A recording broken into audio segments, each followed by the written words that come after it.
conquérants face aux forteresses. Depuis quelques semaines, depuis le début juillet, nous sommes sur le thème du conquérant.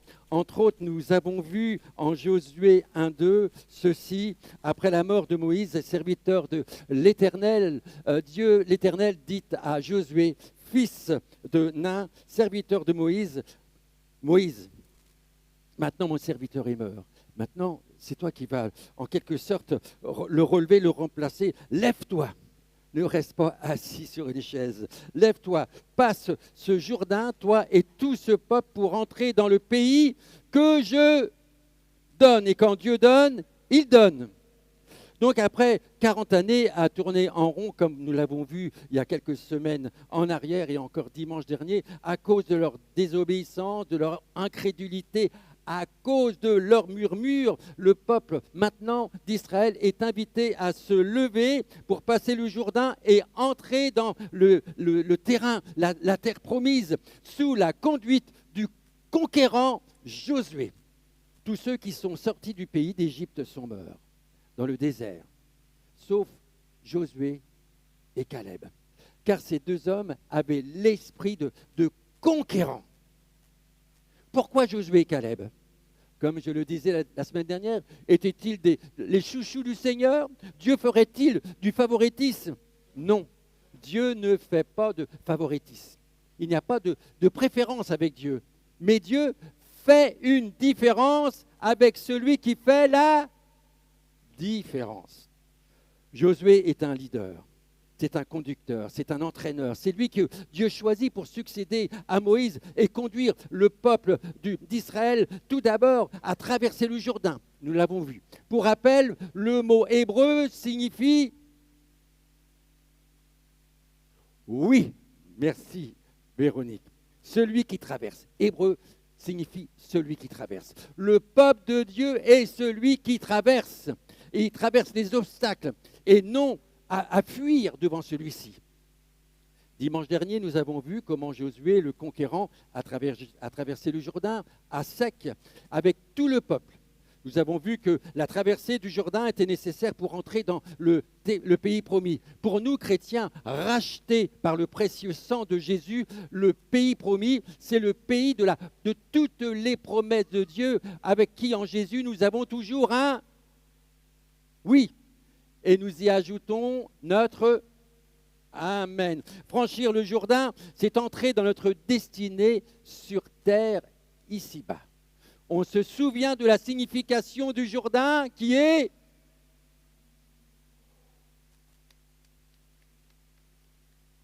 impressionnant. Quelle mémoire!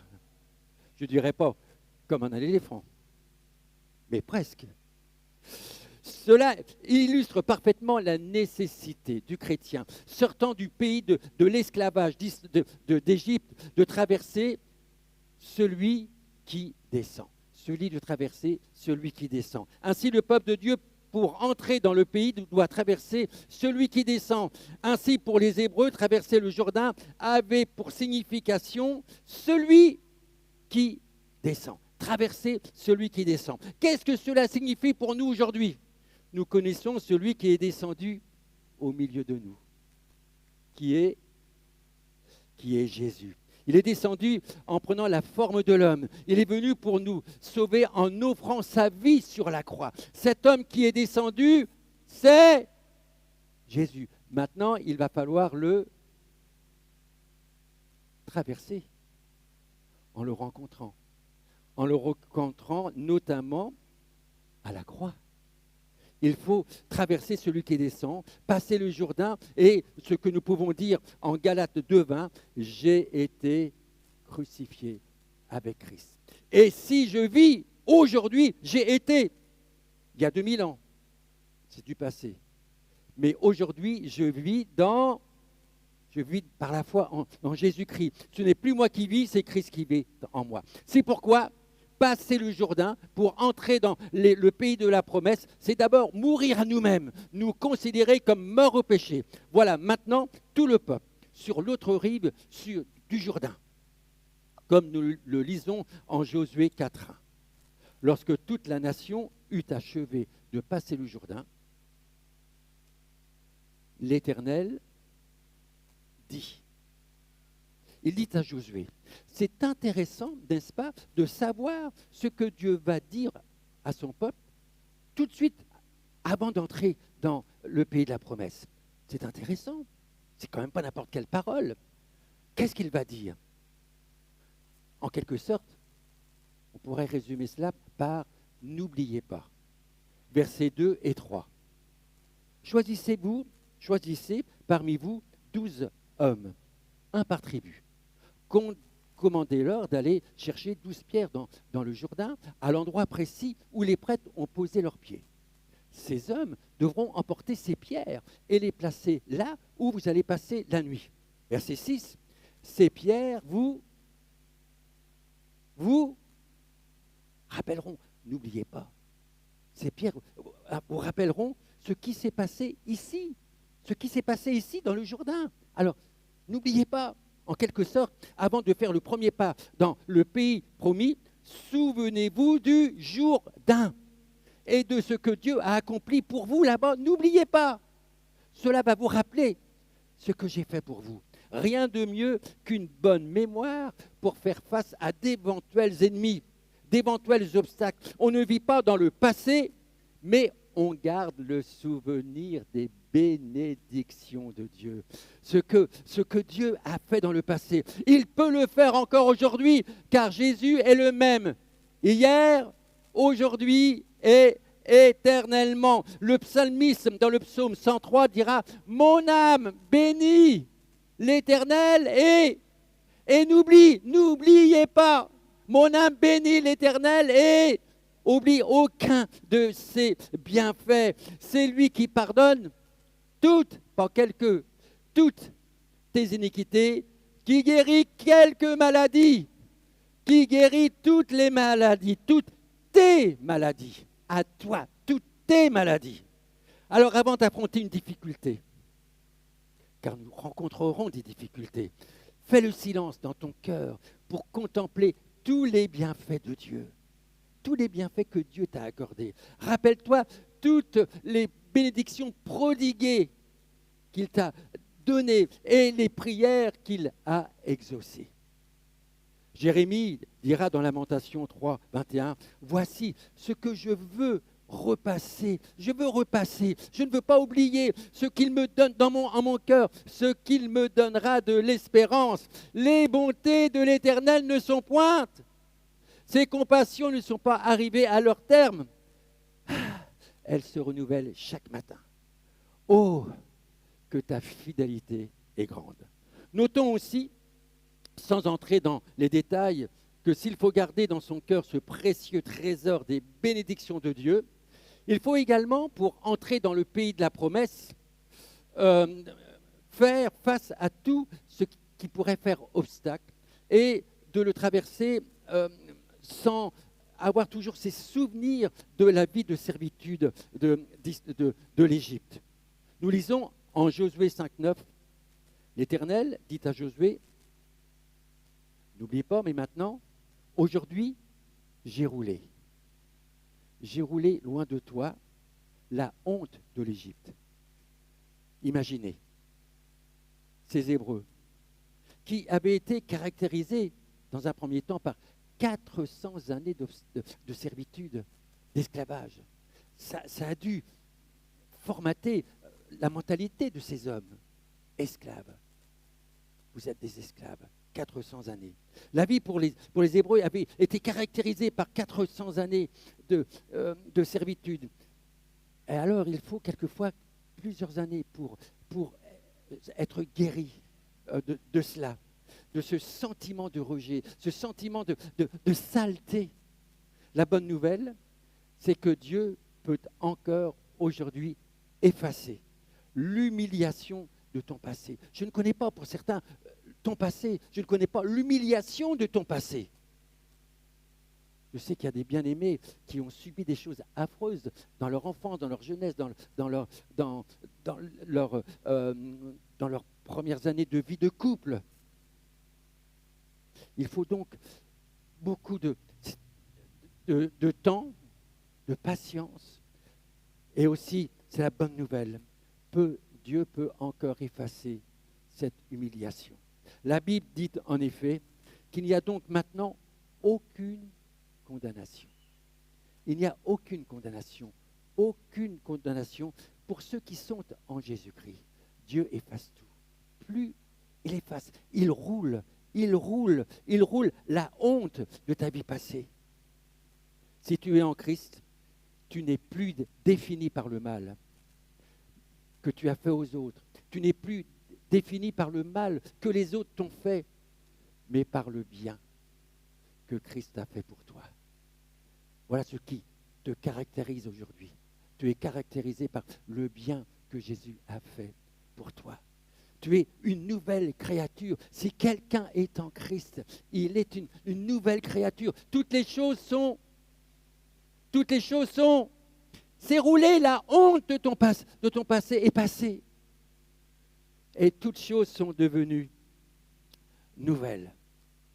Jésus est venu pour remettre ton passé à sa place, c'est-à-dire loin de toi, enfui, comme le dit la Bible, dans la mer.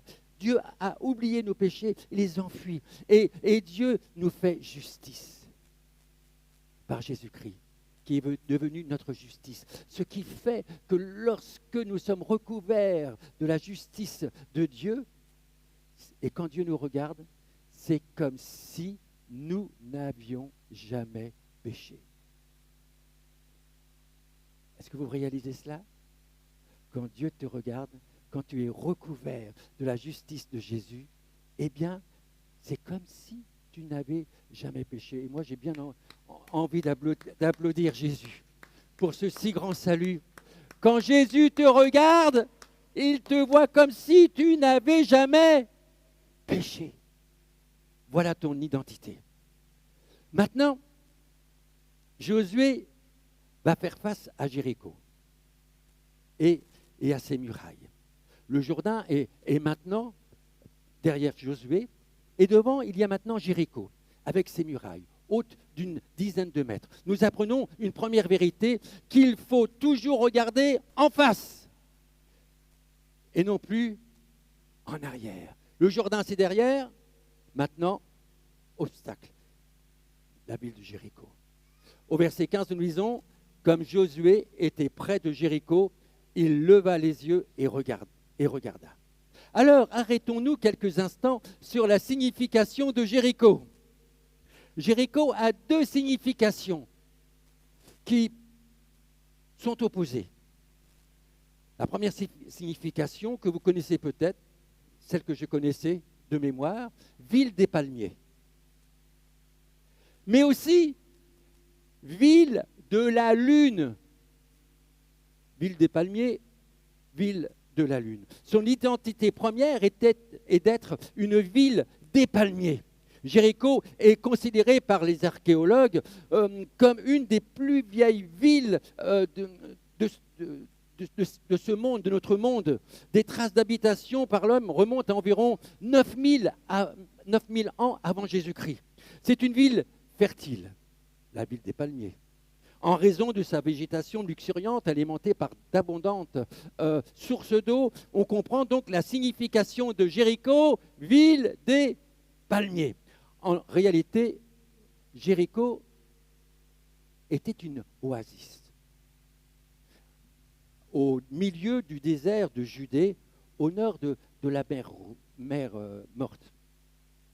Le rôle principal, vous le savez, d'une oasis est d'offrir aux voyageurs un réconfort, de la nourriture, un rafraîchissement. C'est un lieu de repos, c'est un lieu de vie. Je ne connais pas les raisons exactes pourquoi les résidents de cette oasis ont décidé de construire une forteresse, peut-être pour se protéger d'éventuels ennemis, des voyageurs mal intentionnés.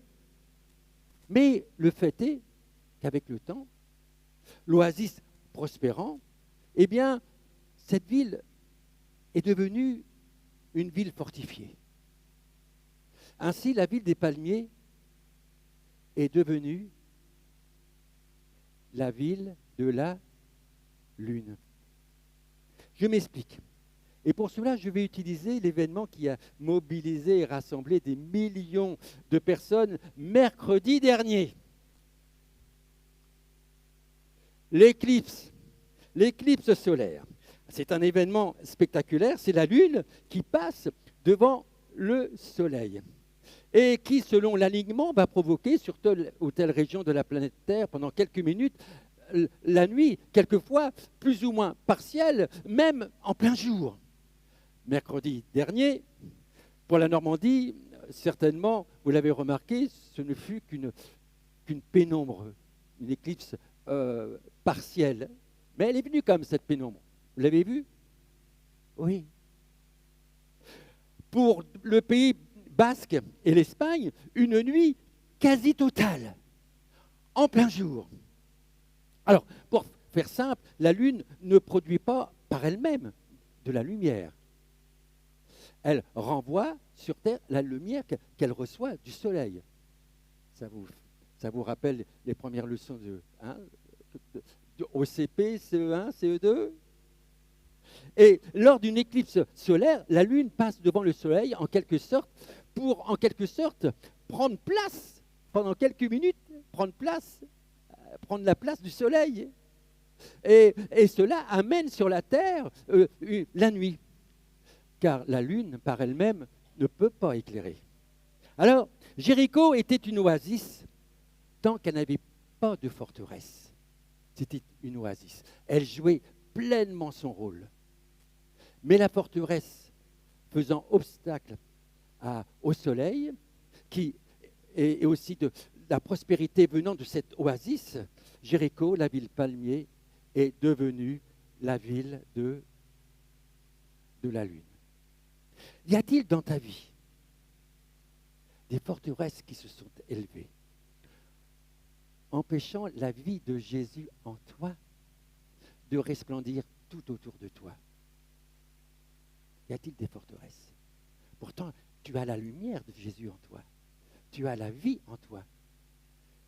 Mais est-ce qu'il y a des obstacles, des forteresses qui se sont élevées et maintenant tu prends une nouvelle identité aux yeux des autres? Pourtant, en Jésus, tu es toujours chrétien. Et malheureusement, non seulement la vie de Christ ne resplendit pas autour de toi à cause de ces forteresses, mais c'est le contraire qui émane de ta vie. Au lieu de la joie, c'est plutôt de la tristesse. Au lieu de la paix, c'est un esprit de querelle, un esprit de dispute, un esprit de guerre. Pourtant, tu as la vie de Jésus en toi. Ville palmier, tu as la vie de Jésus en toi. Alors, pourquoi cela? Parce que des murailles se sont dressées, empêchant ce qui est en toi de resplendir. Alors tout d'abord, posons-nous cette question, cette première question. Pourquoi Dieu a-t-il permis que son peuple, sitôt sorti du Jourdain, tout de suite rencontre cette ville, cette forteresse? Pourquoi? Et ceci les empêchant bien sûr d'aller dans le pays promis. Comme nous le lisons d'ailleurs en Josué 6.1, Jéricho était fermé et barricadé devant les enfants d'Israël. Personne ne sortait et personne n'entrait. Pourquoi cela? Je ne m'étais jamais posé cette question. Pourquoi, sitôt sorti du Jourdain, Dieu a-t-il permis? Ce n'est pas un accueil chaleureux, n'est-ce pas, hein? Je pense que Dieu voulait les enseigner et nous enseigner aujourd'hui qu'un chrétien, que vous êtes, que nous sommes enfants de Dieu. Qu'un chrétien ne peut pas partir à la conquête du pays de la promesse de Dieu s'il y a encore des forteresses dans sa vie. Tu ne peux pas aller plus loin. S'il y a des forteresses dans ta vie, tu ne peux pas entrer pleinement dans le pays de la promesse. Ce n'est pas possible.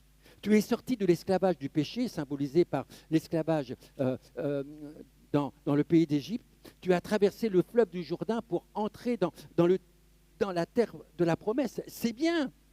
Mais maintenant, peut-être, maintenant tu t'aperçois qu'il y a des forteresses autour de toi, en toi, autour de toi, devant toi, et qui t'empêchent d'entrer plus loin dans le pays de la promesse. Alors, question que chacun peut répondre dans le silence de son cœur, quel est ton Jéricho aujourd'hui? Quel est ton Jéricho? Quelles sont les murailles devant lesquelles tu te trouves susceptible de trouver devant toi? Quelles sont les forteresses qui te barrent la route vers ta destinée prévue par Dieu sur cette terre? Il y a une destinée, c'est ce Canaan, le pays de la promesse pour ta vie aujourd'hui. Alors on peut donner quelques noms à ces forteresses. Cela peut être un péché, une mauvaise habitude, un mauvais état d'esprit, une posture que tu veux donner aux autres et que tu veux maintenir. Cela peut être l'orgueil, la jalousie, des faux raisonnements, du non-pardon. Quelle est ta forteresse? Quelle est la forteresse qui se tient devant toi? Comment s'appelle ton Jéricho? La bonne nouvelle, c'est qu'il est possible de faire écrouler ce mur. Amen. Voyons quelle est la nature du mur de Jéricho. Quelle est sa nature? Il est important de signaler que le mur de Jéricho est un mur essentiellement dressé par l'ennemi. Ce n'est pas à cause des Juifs qu'il y a eu ces murs de Jéricho. Ce n'est pas à cause d'eux. C'est l'ennemi qui a mis cette ville fortifiée pour empêcher le peuple d'aller vers leur destinée, vers Canaan, le pays de la promesse. Ce sont des obstacles, des embûches cherchant à te faire peur et te dissuader de ne plus aller plus loin avec Dieu. Ça suffit, première embûche. C'est Dieu. Tu es sorti du Jourdain, tu es né de nouveau, tu as donné ta vie à Jésus-Christ, tu as confessé Jésus dans les eaux du baptême, tu te considères comme mort au péché pour vivre avec Jésus-Christ, tu rentres dans le pays de la promesse, boum, patatras. Le diable n'est pas content de nous voir quitter son territoire de ténèbres et entrer maintenant dans le royaume de Dieu, le royaume de lumière. Satan va s'opposer à ton avancement. Mais la bonne nouvelle est que la vie chrétienne est destinée à être une vie de victoire. La vie chrétienne est destinée à être une vie de victoire. Le peuple de Dieu traverse l'épreuve. Cependant, réalisons qu'on ne peut pas être victorieux sans passer par des combats. Alors, ne fuis pas dans le combat. Nous prions pas que Dieu enlève les difficultés de notre vie, mais prions pour que Dieu nous donne les forces nécessaires de pouvoir, avec sa force, son aide, son assistance, eh bien, traverser cette difficulté. Notons bien que Dieu n'a pas détruit Jéricho. Il n'a pas détruit Jéricho avant l'arrivée du peuple de Dieu. Il aurait pu le faire. Ça aurait été plus facile, n'est-ce pas? Mais non, non. C'est à nous de donner du souci au diable et non le contraire. C'est à nous de donner du souci au diable. Amen. Et non le contraire. Relisons 6.1, Josué 6.1. Jéricho était fermé et barricadé. Pourquoi? Parce que les enfants d'Israël arrivaient. Ils ont pris peur. Et maintenant, pouf, on ferme tout à clé. Double clé. Personne ne sortait. Et personne n'entrait. Les habitants, apprenant que les Hébreux s'approchaient, se sont barricadés. Ils ont fermé les portes à double clé. La peur règne au milieu des ennemis du peuple de Dieu. Écoutons les mots de Rahab, une des habitants de Jéricho. Josué 2.8. Avant que les espions se couchassent, Rahab monta vers eux sur le toit et leur dit « L'Éternel, je le sais. L'Éternel, je le sais, vous a donné ce pays. Nous le savons. Et le diable sait des choses. Il sait des choses et il use de tout stratagème, de ruse pour que nous puissions être découragés. Parce qu'il sait que Dieu est à l'œuvre et qu'il a donné à ses enfants toute autorité. Je vous ai donné l'autorité de chasser les démons, de marcher sur la puissance de l'ennemi et que rien ne pourra vous nuire. L'Éternel, je le sais, vous a donné ce pays. La terreur que vous inspirez nous a saisis. Est-ce que vous vous rendez compte ce qu'on pouvait dire dans la ville de Jéricho? La terreur nous saisit.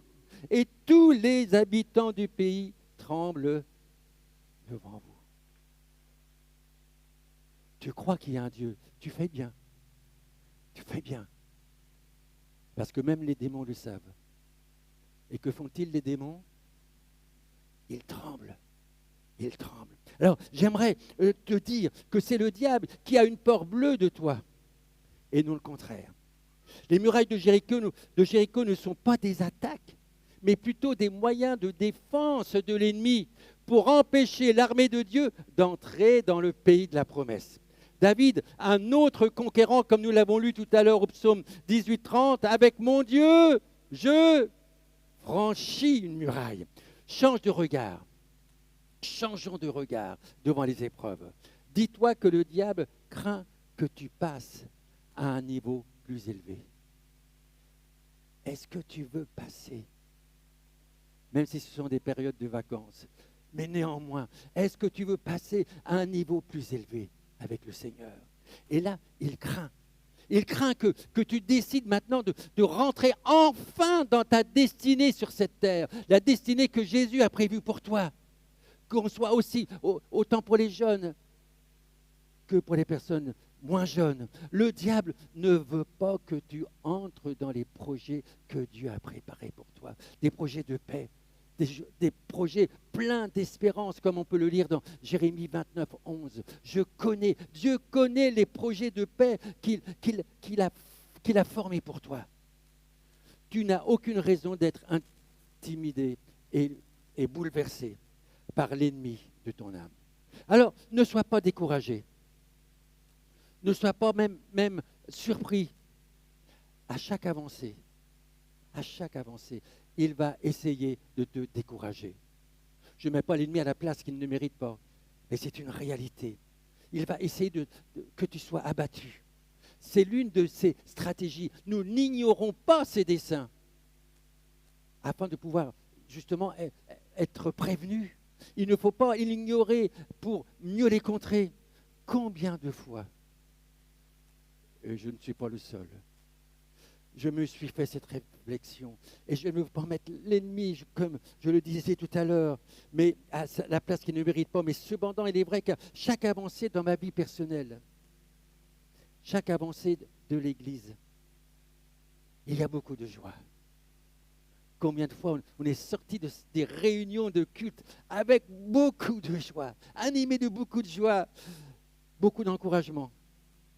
Mais paradoxalement, on ressent un esprit de lourdeur qui vient dans notre cœur et qui vient non pas de Dieu, mais de l'ennemi qui essaye de nous empêcher d'avancer.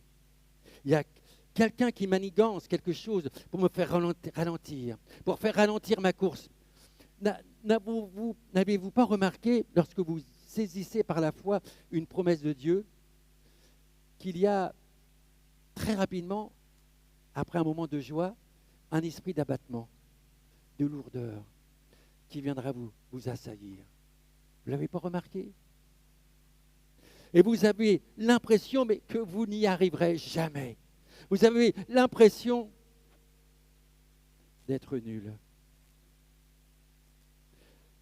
Et je vous fais une confidence, ce n'était pas prévu, mais c'est arrivé quelquefois, le dimanche après-midi. Dieu me regardait dans la glace, me dit, mais tu es un bien piètre pasteur, tu es nul. Eh oui, on se ressaisit quand même. On se ressaisit. Ça vient de l'esprit de lourdeur que le diable veut distiller dans notre cœur. Pourtant, ce n'est pas le cas. Ce n'est pas le cas. Nous sommes précieux aux yeux de Dieu. Vous avez de la valeur à ses yeux. Il veut le meilleur pour toi, pour chacun d'entre nous. Cet esprit de lourdeur vient du monde des ténèbres. Alors, quelle doit être notre réaction maintenant, face à cela, face à ces murailles? Tout d'abord, dire à l'instar de Josué, qu'est-ce que mon Seigneur dit à son serviteur? C'est la première chose à faire. Qu'est-ce que mon Seigneur dit à son serviteur? Josué se met à l'entière disposition et il dit de suite qu'il est à son service. Seigneur, tu n'es pas à mon service. Je suis à ton service. Je suis ton serviteur. Dieu ne permettra pas qu'une forteresse se dresse devant toi sans qu'il te donne la solution. Dis-moi Seigneur. Donc, l'importance d'écouter la parole de Dieu. Cela va fortifier notre foi. C'est le troisième point. Rappelez-vous que c'est par la foi que les murailles de Jéricho tombèrent. C'est par la foi que les murailles de Jéricho tombèrent. Après qu'on eut fait le tour pendant 7 jours. Nous savons que la foi vient de la parole de Dieu. La foi, écoute, Seigneur, parle.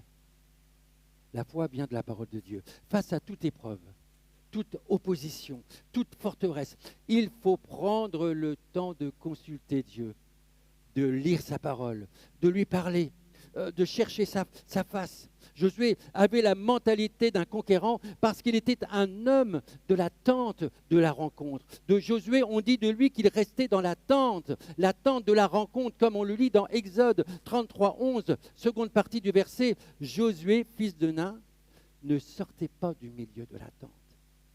Il aimait rencontrer Dieu. La tente appelée lieu de la rencontre. Josué, alors qu'il était encore au service de Moïse, aimait à être dans la présence de Dieu. Il aimait à l'écouter. La présence de Dieu dans sa vie a fait de lui la différence. La foi ne vient pas d'un claquement de doigts, d'un double clic à la souris de l'ordinateur, mais en écoutant la parole de Dieu. Devant la ville de Jéricho, Josué 6,2, l'Éternel dit, parle, ton serviteur écoute. Cela nous rappelle aussi la prière de l'enfant Samuel. Parle, ton serviteur écoute. L'Éternel dit à Josué, vois, je livre entre les mains de Jéricho et son roi ses vaillants soldats. Remarquez le premier mot de Dieu à Josué. Vois. Vois. Regarde. Josué aurait pu répondre, je vois. Je regarde, mais ce que je vois, c'est pas réjouissant. Je vois une forteresse infranchissable, haute d'une dizaine de mètres, barricadée. Certes, il y a le constat humain. Ce que peuvent dire telle ou telle personne compétente dans leur profession. Il ne faut pas être dans le déni, mais il y a aussi ce que Dieu dit. Regarde. On se souvient d'Abraham qui avait reçu une promesse de Dieu, qu'il aurait un enfant, et le voilà arrivé à l'âge de 100 ans, sans avoir reçu cette promesse de Dieu. Il se regarde. Il est vieux. Mais nous lisons dans Romains 4, 19, il considéra son corps, qui était comme mort. Il avait presque 100 ans. Il regarde son corps, dit, écoute Seigneur, tu as fait une promesse, mais j'ai 100 ans. C'est plus possible. Je me vois, ce n'est plus possible. Et celui de Sarah, qui ne pouvait plus donner de vie à l'âge qu'elle avait. Je vois, je regarde. Et regardez. Et malgré tout, sa foi ne faiblit pas. Josué, regarde, Regarde, regarde, c'est cette ville infranchissable. J'aimerais dire que la foi est réaliste. La foi dit les choses comme elles sont. Le constat est là. Bien, mon corps est comme mort, mais cela ne change rien à la promesse de Dieu. Je n'essaie pas de me persuader qu'il y a encore une petite lueur dans mon corps. J'ai 100 ans, c'est pas possible, Seigneur. Ma femme a 90 ans, ce n'est pas possible. Si c'était ça de me persuader, je vais enfanter, je vais enfanter. Mais non, non, non, non. Ça ne marche pas, ça c'est pas la foi. Dans le naturel, il n'y a aucun moyen d'y remédier. J'accepte ce fait. Je suis malade. Je suis vieux. On n'est pas dans le déni. Mais sa foi ne faiblit pas. Non seulement mon propre corps est comme mort, mais le ventre de Sarah l'est aussi. Il n'y a aucun moyen naturel. Il n'y a aucun moyen naturel pour que j'aie un enfant. Il y a la promesse de Dieu. Abraham fait face à une situation extrêmement difficile. Alors apprenons, mes bien-aimés, apprenons, vous comme moi, de l'exemple d'Abraham. Vous pouvez être conscient de votre situation telle qu'elle est. Regardez en face. Je la regarde en face. Je n'essaie pas de me voiler la face. Je ne l'évite pas. Je suis guéri, je suis guéri, je suis guéri, je suis guéri, je suis guéri, je suis... Non, c'est pas la foi, ça. Je ne dis pas qu'il y a un autre aspect, une petite lueur. Non, je suis malade. Mais je crois ce que Dieu dit. La foi ne faiblit pas. Je me dis qu'il y a un autre aspect à regarder de cette situation. Je crois ce que Dieu dit. C'est la foi. Je crois que je m'appelle Abraham, qui signifie père d'une multitude. Je le crois par le moyen de la foi. Ce n'est pas une question de sentiment, c'est une question de foi et sa foi ne faiblit pas. Cela ne signifie pas que nous n'avons pas de foi, mais elle a besoin d'être fortifiée. Dieu ne dit pas que tu n'as pas de foi. Non, sa foi ne faiblit pas. Sa foi ne faiblit pas, et bien au contraire, sa foi ne faiblit pas, mais on voit 80 versets suivants, fortifié par la foi. Il avait la foi qui était présente, qui n'a pas faibli, mais au contraire, elle fut fortifiée et donnant gloire à Dieu. Et ayant la pleine conviction que ce que Dieu promet, il a la puissance. Il a la puissance de l'accomplir. La foi est la conviction que Dieu peut accomplir l'impossible. Dieu est fidèle, il ne se trompe jamais et il ne ment pas. Par la foi, Abraham et Sarah, on le sait, ont eu un magnifique enfant, Isaac. Josué est invité par Dieu à voir la ville de Jéricho, mais avec le regard de la foi. Pour ne pas dire avec le regard de celui qui est animé par un esprit de conquérant, concernant toutes les promesses de Dieu. Josué 6,2, Dieu dit à Josué, vois, je livre entre tes mains Jéricho et son roi, ses vaillants soldats. Mais la foi, je l'ai déjà fait une étude là-dessus, la foi n'est jamais seule. Jamais seule. La foi doit toujours être accompagnée d'un compagnon. Nous sommes sauvés par grâce, par le moyen de la foi. Alors, on voit que pour cela, l'Éternel dit à Josué, voici, je livre entre tes mains Jéricho et son roi, ses vaillants soldats. Le quatrième point, l'obéissance doit être accompagnée, doit accompagner la foi. Il y a la foi, maintenant il faut obéir. Car la victoire vient de l'obéissance active dans les directives de Dieu. On dit souvent que l'obéissance est la sœur de la victoire. L'obéissance est la sœur de la victoire. Aussitôt Dieu dit, l'Éternel dit à Josué, vois, je livre entre tes mains Jéricho et son roi et ses vaillants soldats. Tout de suite, vois, mais ne reste pas les mains croisées. Faites le tour de la ville. Passe à l'action. Obéis. Vous, tous les hommes de guerre, faites une fois le tour de la ville. Tu feras ainsi cela pendant 6 jours. N'imaginons jamais remporter une victoire sans n'avoir rien à faire. Même si la victoire est remportée d'avance. Voilà, je livre, c'est fait. Cependant, la victoire est le fruit d'une obéissance active, d'une obéissance totale aux instructions surprenantes de Dieu, n'est-ce pas? Face aux hautes murailles de Jéricho, l'action du peuple de Dieu ne fut pas une attaque militaire classique, mais une obéissance totale à la consigne divine, marcher en silence, puis pousser un cri au son des trompettes le 7e jour, et les murs vont s'écrouler.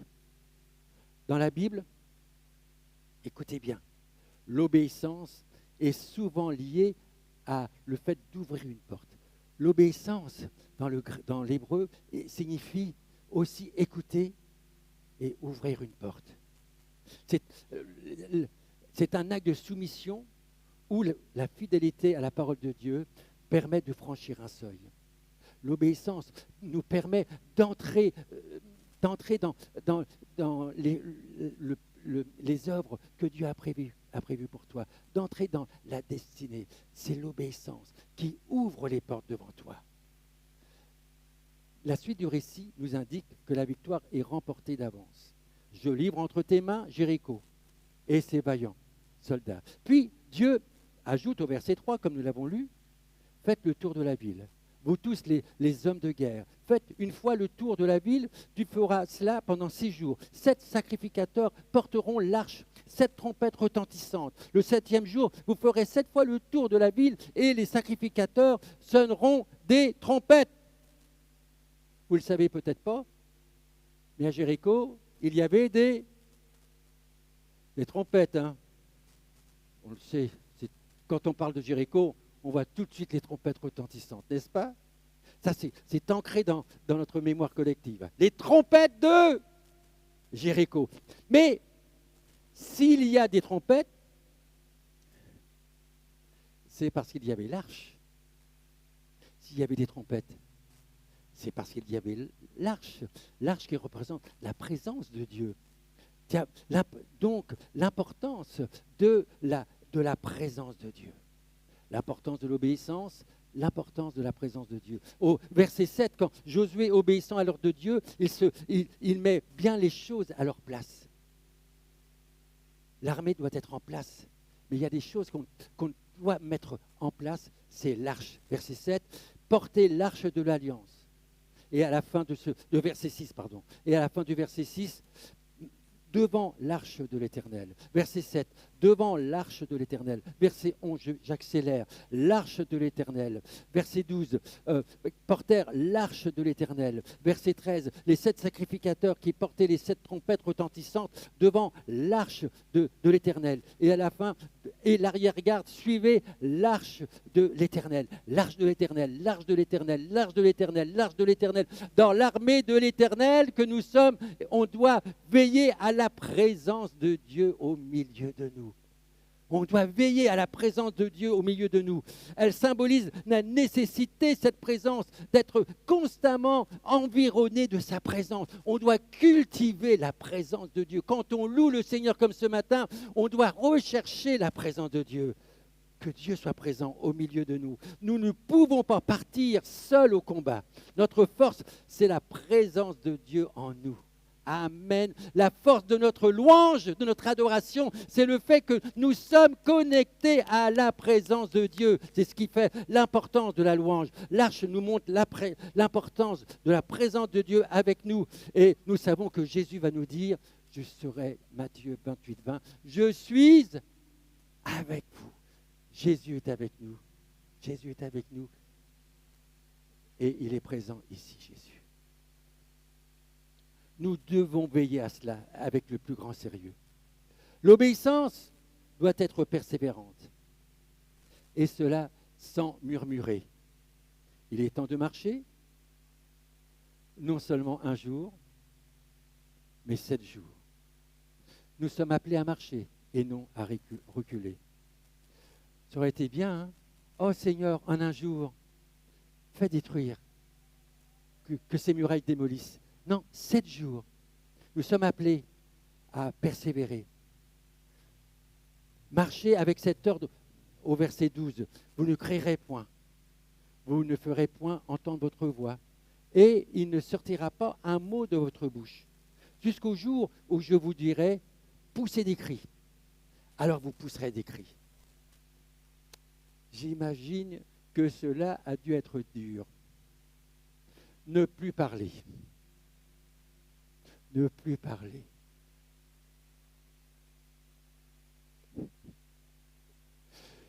C'est pourquoi il n'y avait que des hommes, hein, des hommes de guerre. Hein. Ça, c'est pas prévu. Hein. C'était pas prévu.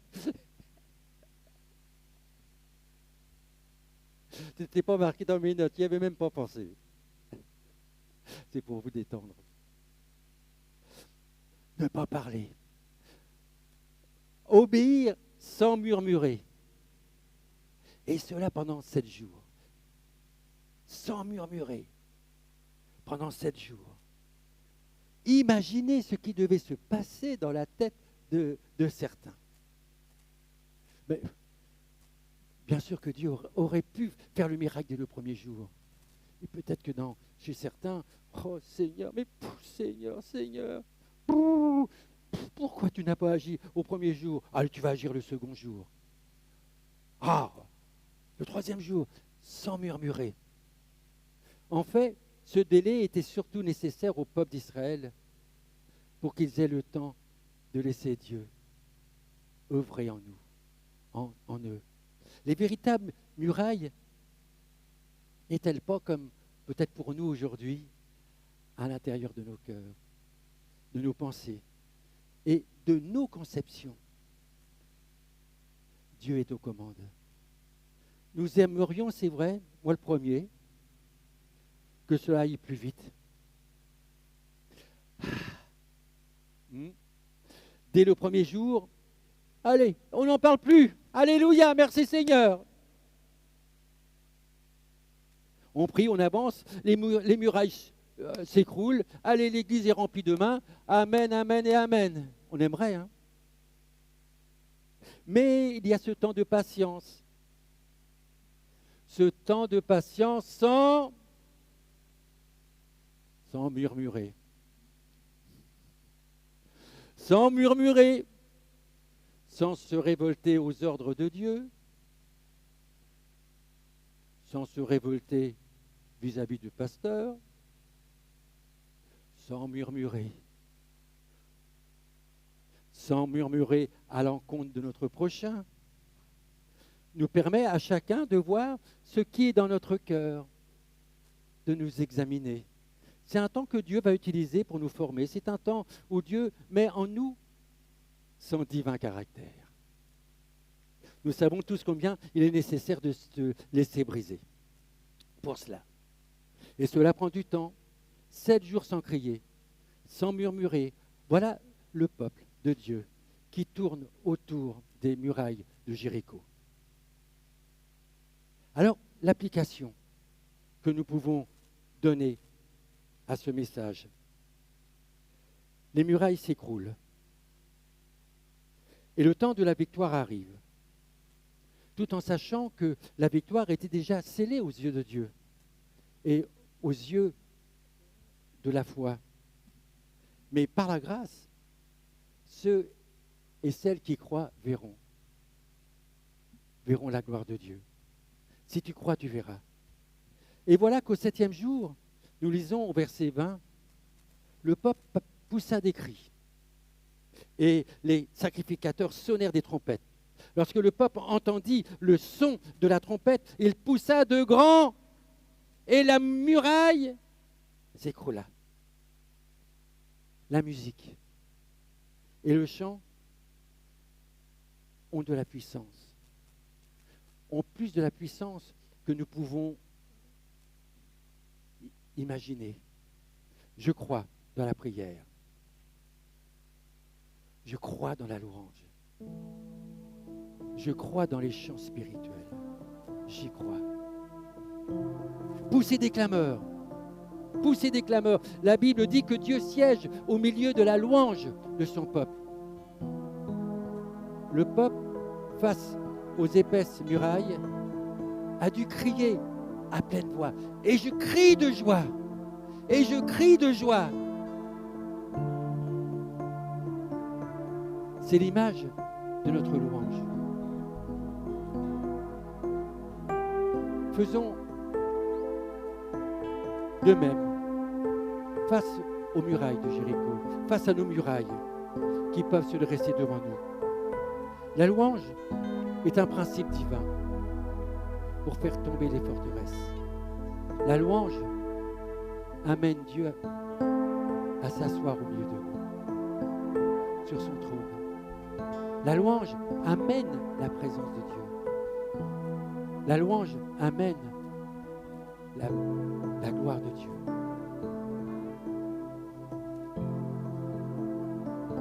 Conclusion, ce n'est pas à nous de s'écrouler devant les murailles. Non, ce n'est pas à nous de nous écrouler devant les murailles de Jéricho, devant les murailles de la vie, les obstacles. Ce n'est pas à nous de s'écrouler. Ce sont les murailles qui doivent s'écrouler. Au nom de Jésus, à nos cris de triomphe, à notre louange. Mais vous avez vu que cela n'arrive pas d'un claquement de doigts. Il y a un temps de préparation. Et cela demande du temps. Premièrement, écoutez ce que Dieu veut nous dire. Parle, car ton serviteur écoute. Parle, car ta servante écoute. As-tu cette mentalité du serviteur?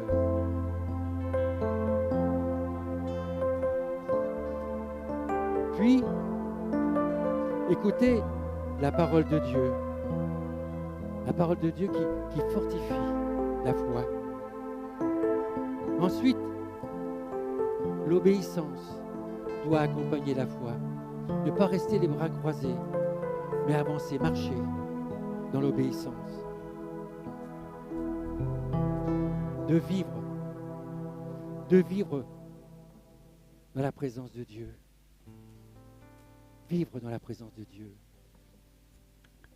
Pas vivre dans un esprit de murmure, mais vivre dans la présence de Dieu.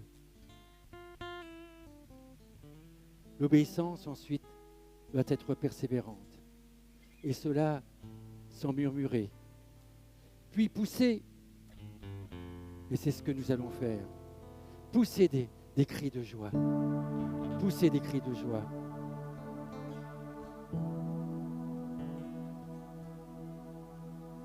Oui, je m'écrie, loué soit l'Éternel. Et je suis délivré de mes ennemis. Dieu trouve-t-il suffisamment de foi en nous